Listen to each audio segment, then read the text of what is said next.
కాళేశ్వరం క్షేత్రంలోని త్రివేణి సంగమంలో సరస్వతి పుష్కరాలను మంత్రి దుద్దిల్ల శ్రీధర్ బాబు ఘనంగా ప్రారంభించారు. త్రివేణి సంగమంలో మదనానంద సరస్వతి స్వామివారు తొలి స్నానం ఆచరించారు. 12 ఏళ్లకు ఒకసారి జరిగే ఈ పుష్కరాల కోసం భక్తులు భారీగా చేరుకున్నారు. మే 15 నుంచి 26 వరకు 12 రోజుల పాటు కొనసాగే ఈ ఉత్సవంలో పుణ్య స్నానాలు, ఆధ్యాత్మిక కార్యక్రమాలు జరగనున్నాయి.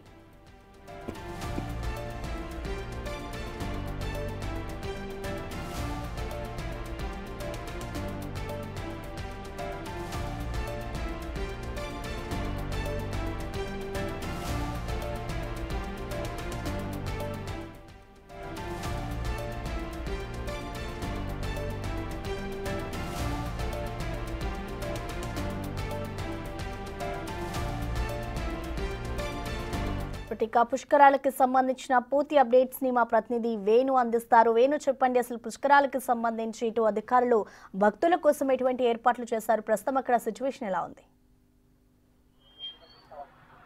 ఎస్ ప్రసన్న, కొద్దిసేపటి క్రితమే సరస్వతి పుష్కరాలు అంగరంగ వైభవంగా ప్రారంభమై వేద మంత్రోచ్చరణల మధ్య సరస్వతి పీఠాధిపతి మాధవనంద ఆధ్వర్యం లోపల మంత్రి దుద్దిల్ల శ్రీధర్ బాబు దంపతులు పుణ్య స్నానాలు ఆచరించి పుష్కరాలను ప్రారంభించారు. ఇక సరస్వతి విఐపి ఘాట్ వద్ద ప్రస్తుతం అయితే భక్తుల కోలాహలం నెలకొంది. పుష్కర స్నానాల కోసం అయితే భారీగా అటు కర్ణాటక, మహారాష్ట్ర, ఛత్తీస్గఢ్, తెలంగాణ, ఆంధ్రప్రదేశ్ నుంచి కూడా భారీగా భక్తజనులు కూడా హాజరై ప్రస్తుతం పుష్కర స్నానాలు ఆచరిస్తున్న పరిస్థితి. బృహస్పతి మిథున రాశిలోకి ప్రవేశించిన గడియలు రావడంతో అంతర్వాహినిగా ఉన్నటువంటి సరస్వతి నదికి పుష్కరుణ్ణి ఆవాహన చేసి 5 గంటల 44 నిమిషాలకు పీఠాధిపతి మంత్రి శ్రీధర్ బాబు దంపతుల చేత అటు గణపతి యాగం చేయించారు. యాగం తర్వాత మొదటి పుష్కర స్నానం చేసి అంతర్వాహిని వద్ద ప్రస్తుతం పుష్కరానికైతే అంతరాక్షం జరిగింది. ఈ రోజు నుంచి 12 రోజుల పాటు కూడా ఈ సరస్వతి పుష్కరాలు అంగరంగ వైభవంగా కొనసాగబోతున్నాయి. ఇక ఈ రోజున సీఎం రేవంత్ రెడ్డి దంపతులు కూడా పుష్కరాలకు హాజరు కాని నేపథ్యం లోపల ప్రస్తుతము ఈ యొక్క పుష్కర ఘాట్ ప్రాంతం అంతా కూడా కఠినమైన బందోబస్తు ఏర్పాటు చేశారు. విఐపీల కోసము, సాధారణ భక్తుల కోసము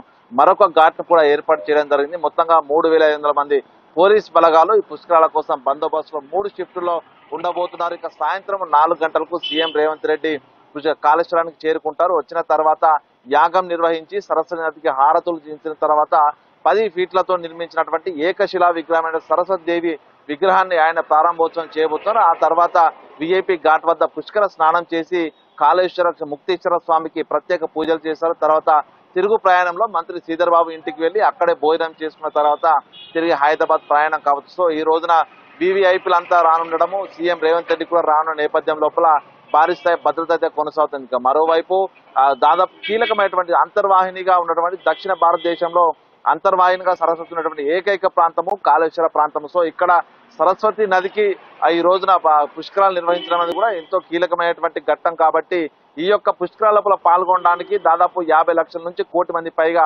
భక్తులు వస్తున్న అంచనా నేపథ్యంలో 35 కోట్ల నిధులను విడుదల చేసి ఇప్పటికే ఏర్పాట్లు, పుష్కర ఘాట్లు, చల్వ పందిళ్లు, మంచిళ్ల వస్తీ పూర్తి స్థాయి లోపల ఘాట్ల వద్ద కూడా మరుగుదొడ్లు ఏర్పాటు చేయడం జరిగింది. మొత్తానికి ఈ యొక్క సరస్వతి పుష్కరాలు మొట్టమొదటిసారిగా తెలంగాణ ప్రభుత్వము అధికారికంగా నిర్వహిస్తున్న నేపథ్యం లోపల దీన్ని బ్రహ్మాండంగా విజయవంతం చేసేందుకైతే అన్ని శాఖల అధికారుల సమన్వయంతో ఏర్పాట్లు అయితే పూర్తి చేసిన పరిస్థితి కనిపిస్తుంది. మొత్తానికి మరికొద్ది సేపటి నుంచి కూడా అటు వివిఐపీల రాకడ తాకిడి పెరుగుతున్న నేపథ్యం లోపల మరోవైపు సీఎం రేవంత్ రెడ్డి వస్తున్న నేపథ్యం లోపల భారీ స్థాయి లోపల ఈసారి ఒక్కరోజే దాదాపు 8 నుంచి 10 లక్షల మంది భక్తులు వస్తారని కూడా అధికారులు అయితే అంచనాలు వేస్తున్నారు. ఆ స్థాయిగా ఏర్పాటు కూడా చేసిన పరిస్థితి కనిపిస్తుంది. మొత్తానికి సరస్వతి పుష్కరాలకు ఇప్పటికే రాష్ట్ర వ్యాప్తంగా అటు దేవాదాయ శాఖతో పాటు కీలక శాఖలన్నీ కూడా పుష్కరాలను విజయవంతం చేయాలంటూ ఇప్పటికే ప్రభుత్వాన్ని కోరుతున్న పరిస్థితి. దాంతో పాటుగా దాదాపు 280 పైగా ఆర్టీసీ బస్సులను ప్రత్యేకంగా పుష్కరాల కోసం కూడా ఏర్పరుస్తారు. మొత్తానికి సరస్వతి పుష్కరాలు అంగరంగ వైభవంగా మొట్టమొదటిసారి తెలంగాణ రాష్ట్రం నిర్వహించి విజయవంతం చేసేందుకైతే అధికారులు అన్ని ఏర్పరిచిన పరిస్థితి. ప్రస్తుతం ఒక్కొక్కరిగా తాకిడైతే భక్తుల తాకిడి పెరుగుతూ పుష్కర స్నానాల కోసం అయితే వస్తున్న పరిస్థితి ఉంది. ప్రసన్న.